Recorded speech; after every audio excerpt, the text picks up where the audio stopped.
ರಾಜ್ಯದಲ್ಲಿ APL BPL card ರದ್ದತಿ ವಿಚಾರ ಸದ್ದು ಮಾಡ್ತಿರುವ ಹೊತ್ತಲ್ಲೇ ಇದೀಗ ಕಾರ್ಮಿಕರ ಕಾರ್ಡ್ ಕ್ಯಾನ್ಸಲ್ ವಿಚಾರ ಕೂಡ ಸಂಚಲನ ಸೃಷ್ಟಿಸಿದೆ. ಯಾಕಂದ್ರೆ ಬರೋಬ್ಬರಿ 2,46,951 ಕಾರ್ಮಿಕರ ಕಾರ್ಡ್ ಅನ್ನು ಈಗಾಗಲೇ ರದ್ದು ಮಾಡಲಾಗಿದೆ. ಹಾಗಾದ್ರೆ ಯಾವ ಮಾನದಂಡದ ಆಧಾರದ ಮೇಲೆ ಈ ಒಂದು ರದ್ದತಿಯಾಗಿದೆ ಅನ್ನೋದ್ರ ಬಗ್ಗೆ ಮಾತನಾಡೋದಕ್ಕೆ ನಮ್ಮ ಜೊತೆ ಕಾರ್ಮಿಕ ಸಚಿವರಾಗಿರುವಂತಹ ಸಂತೋಷ್ ಲಾಡ್ ಇದ್ದಾರೆ. ಅವ್ರನ್ನೇ ಮಾತನಾಡ್ಸ್ಕೊಂಡು ಹೋಗ್ತೀನಿ. ಸರ್, ಈಗ 90 ದಿನ ಒಬ್ಬ ಕಾರ್ಮಿಕ ಅಂದ್ರೆ ಒಂದು ಕಟ್ಟಡ ಕೆಲಸ ಮಾಡ್ಬೇಕು ಅಂತವರಿಗೆ ಕಾರ್ಡ್ ಕೊಡಬೇಕು ಅಂತ ನಿಯಮ ಇದೆ. ಬಟ್ ಈಗಾಗಲೇ ನಕಲಿ ಆಗಿದೆ ಸರ್. ಯಾಕೆ ಆರಂಭಿಕ ಹಂತದಲ್ಲಿ ಇಂಥ ಒಂದು ಕೇಸಲ್ಲಿ ಅವ್ರು ಕೊಡುವ ಮುಂಚೆನೆ ಯಾಕೆ ಅದು ತಡೆಯಕ್ಕಾಗ್ತಿಲ್ಲ ಅಂತ? ಈಗ ಹಿಂದೆ ಏನಾಗಿದೆ ಅದರ ಬಗ್ಗೆ ಚರ್ಚೆ ಮಾಡ್ತೇವೆ ಹೋದರೆ ಏನು ಫ್ರೂಟ್ಫುಲ್ ಆಗೋದಿಲ್ಲ. ಮಾನದಂಡಗಳನ್ನ ಏನಿದೆ ಅದರ ಪ್ರಕಾರವಾಗಿ ನಾವು ಮಾಡಿದ್ರೆ ಭಾಳಷ್ಟು ಜನಕ್ಕೆ ಅನಾನುಕೂಲನ ಆಗುತ್ತೆ. ಸೊ ಮಾನದಂಡಗಳನ್ನ ಸರಳಿಗೊಳಿಸಿರ್ತಕ್ಕಂಥ ಎಲ್ಲ ಸರ್ಕಾರಗಳಿದೆ. ಹಂಗಾಗಿ ಜಾಸ್ತಿ ಕಾರ್ಡ್ಗಳಾಗಿದ್ದಾವೆ. ಕಾರ್ಡಿಂದ ಆಗಿರತಕ್ಕಂಥ ಇಂಟ್ರೆಸ್ಟ್ ಕೂಡ ಬೇರೆ ಇದೆ. ಸೊ ಅದಕ್ಕೆ ನಾವು ಏನು ಮಾಡ್ತಾ ಇದ್ದೀವಿ, 58 ಲಕ್ಷ ಇರ್ತಕ್ಕಂಥ ಕಾರ್ಡು 38 ಲಕ್ಷಕ್ಕೆ ಬಂದಿದೆ.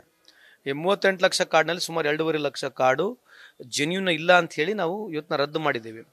ಇದರಲ್ಲಿ ಯಾರನ್ನ ಜೆನ್ಯೂನ್ ಇದ್ದರೆ ತಿರ್ಗಾ ಅವ್ರಿಗೆ ಮತ್ತೆ ವಾಪಸ್ ಕಾರ್ಡನ್ನು ಕೊಡ್ತೀವಿ. ಇದೇನು ಪ್ರಕ್ರಿಯೆ ಚಾಲೂ ಆಗಿದೆ.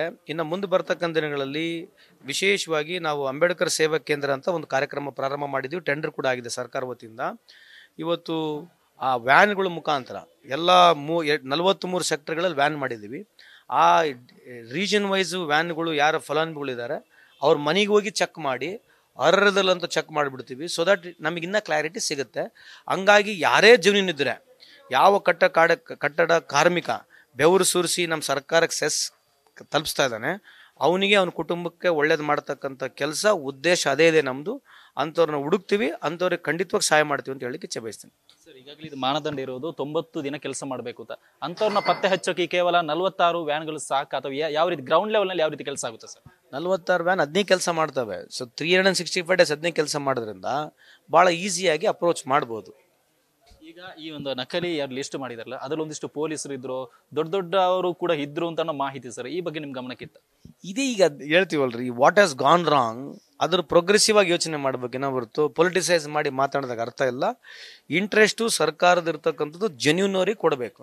BPL ಕಾರ್ಡ್ ಆಗಿರಲಿ ಇದಾಗಿರಲಿ ಜೆನ್ಯೂನವ್ರಿಗೆ ಕೊಡಬೇಕು. ನಿಮ್ಮ ಸಹಕಾರ ಇರಲಿ, ಯಾವುದೇ ರೀತಿ ಕನ್ಫ್ಯೂಷನ್ ಬೇಡ. BPL ಕಾರ್ಡ್ ಕೂಡ ಜೆನ್ಯೂನರ್ ಇದ್ದರೆ ಅವರಿಗೆ ಕೊಡ್ತೀವಿ. ಕನ್ಸ್ಟ್ರಕ್ಷನ್ ಕಾರ್ಡ್ ಕೂಡ ಅವ್ನ ವರ್ಕರ್ ಇದ್ದರೆ ಅವನಿಗೂ ಕೊಡ್ತೀವಿ.